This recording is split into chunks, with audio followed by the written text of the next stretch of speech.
Shalom saudaraku yang kekasih di dalam Kristus. Hari ini kita akan membahas tentang topeng rohani.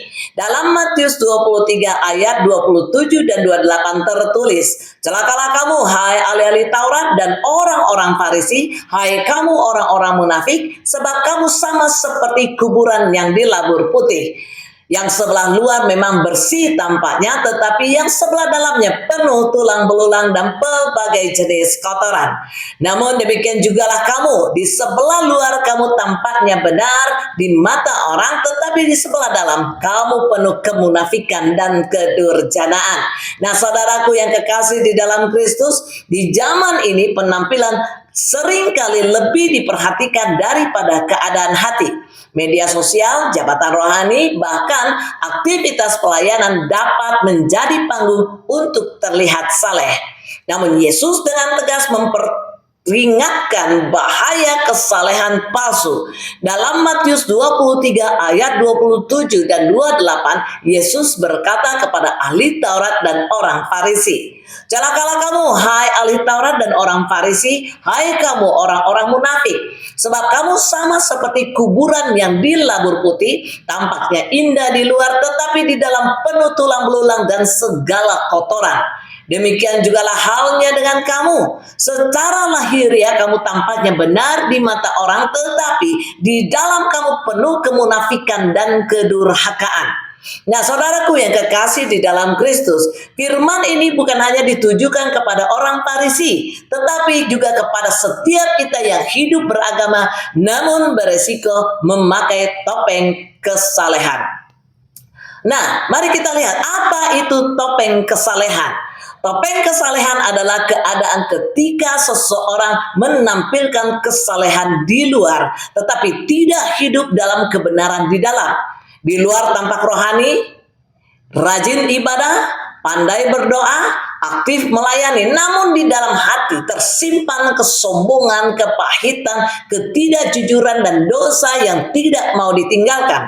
Yesus memakai gambaran kuburan yang dilabur putih. Pada zaman itu kuburan dicat putih agar terlihat bersih dan tidak disentuh orang. Dari luar indah, tetapi hakikatnya tetap tempat kematian. Demikian pula kesalehan palsu, saudaraku, rapi di luar, busuk di dalam.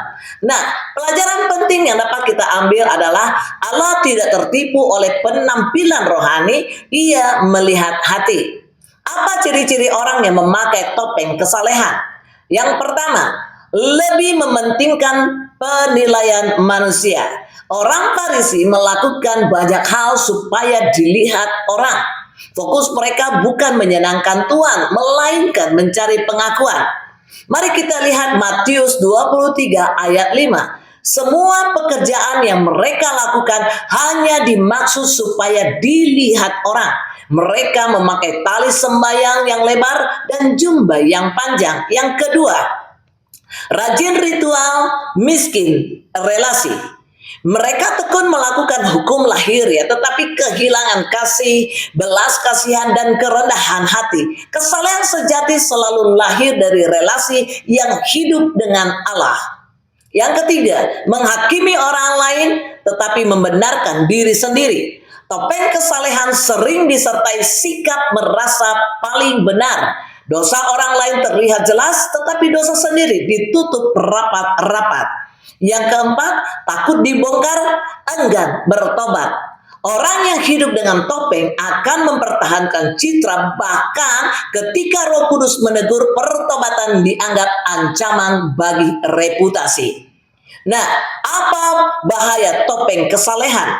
Yang pertama adalah mendukakan hati Tuhan.